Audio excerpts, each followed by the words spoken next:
listen, I can't fuck with snakes. I ain't all the way back from my people, I pray I won't fortune for fame. I'm finna turn up and get they ass a taste. I thought I was global, they screaming my name. I'm everywhere like I'm the Chicago way.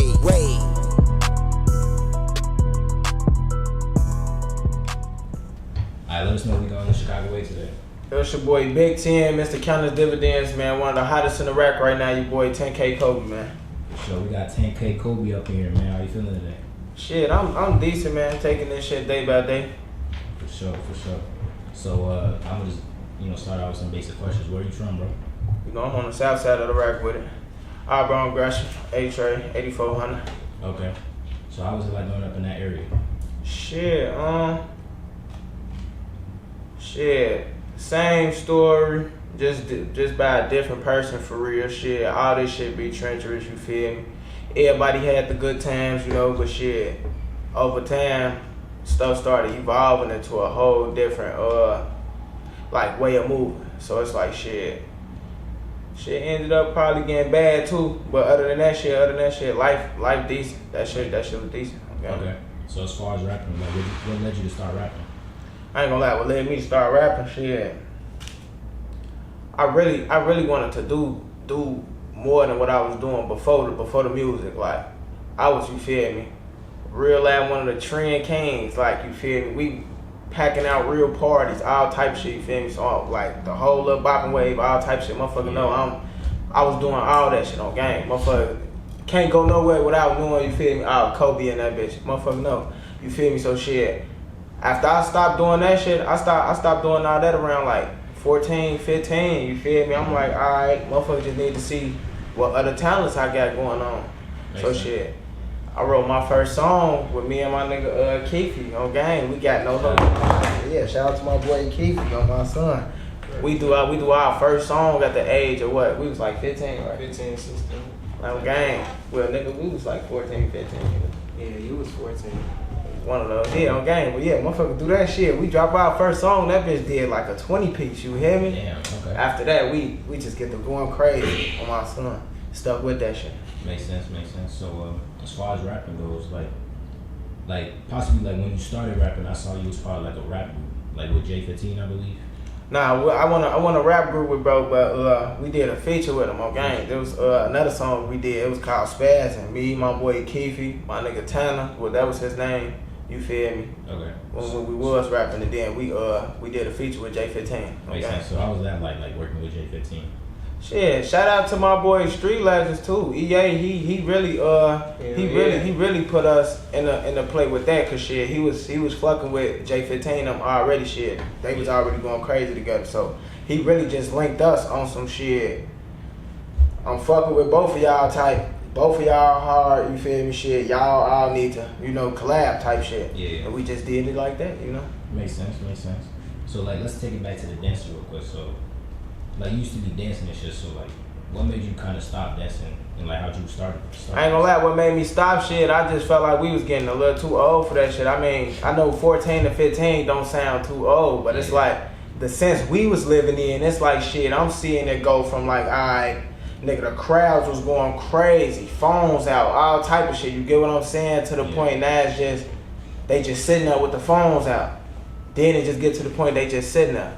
You get what I'm saying? Just watch. So I'm just like, yeah, it's time for some whole other shit. Motherfuckers know what's going on. We going crazy shit. It's just like, it's the spark in that shit. It's the excitement. It's the reactions a motherfucker get from that shit. So I'm just like, I gotta keep that shit going, cause that motherfucker. The older you get, who the fuck gonna really be amused by dancing? I see what you mean. That's how I was thinking. As far as like other than dancing and rapping and shit, like you're an actor. Yeah. And you act in this show called Two Brothers, a Chicago lifestyle, and that's on YouTube. So, like, how did that come about for you? Shout out to my boy Dion. Before all this shit, like, bro already told me, like, when he first, soon as he put the show together, he gon' reach back for me, you feel me? We gonna get that shit going. I was like 13 when he told me this shit. So you feel me? Okay. Motherfucker I ain't gonna lie, I wasn't even really still thinking too much of that shit. But I was still fucking with other acting, you feel me? Like with acting agencies, you feel me? Doing extra scenes and little other TV shows and shit like that. But bro end up reaching back, you feel me? Shit, I'm like 15, 16 on game, do my first scene and shit. What was it? Season 1, episode 3. On my son, we freestyled that bitch. Me and my little brother Mac on game, we freestyled that bitch. He just give us the scenario, and we take that bitch from there. Motherfuckers don't even know that though. Damn, You know what I'm saying? So shit, after that shit, we just shit. It just kept going from there. Shit, I had a solidified spot. All that shit. You get what I'm saying? So like, did you like have any training before that, or you just went training for the acting? Yeah. Hell no, that shit was natural shit. I was always doing this shit. So it's like it really just the matter of time of when I was gonna really take it serious type. Makes sense. Okay. All right. So I kind of want to ask, right?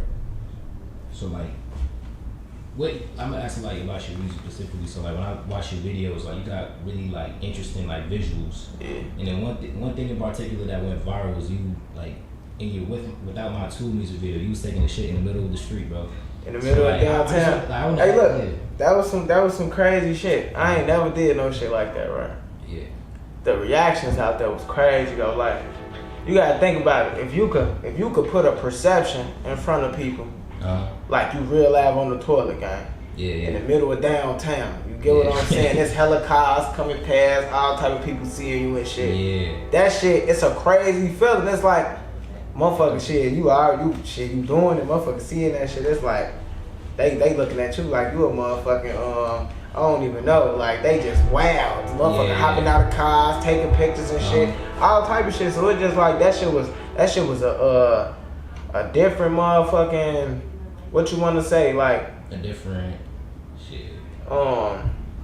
That shit came with a different energy. I ain't gonna lie. Shout out to Lock and them, cause bro was part of that like the whole idea of that shit.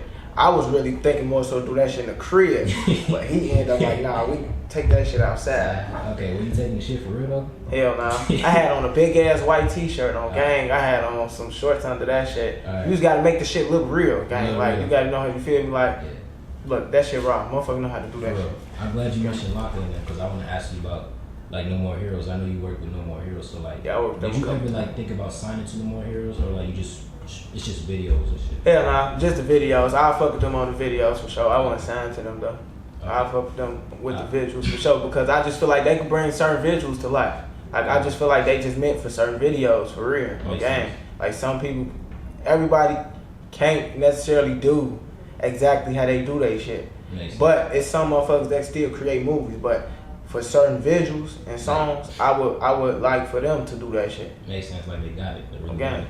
As far as like signing something, like, would you ever sign a record deal? I would if that shit all in my favor, gang. Like it all gotta make sense. You get what I'm saying? That shit gotta from top to bottom, everything need to make sense and it need to fit my, like how I'm trying to maneuver with this shit.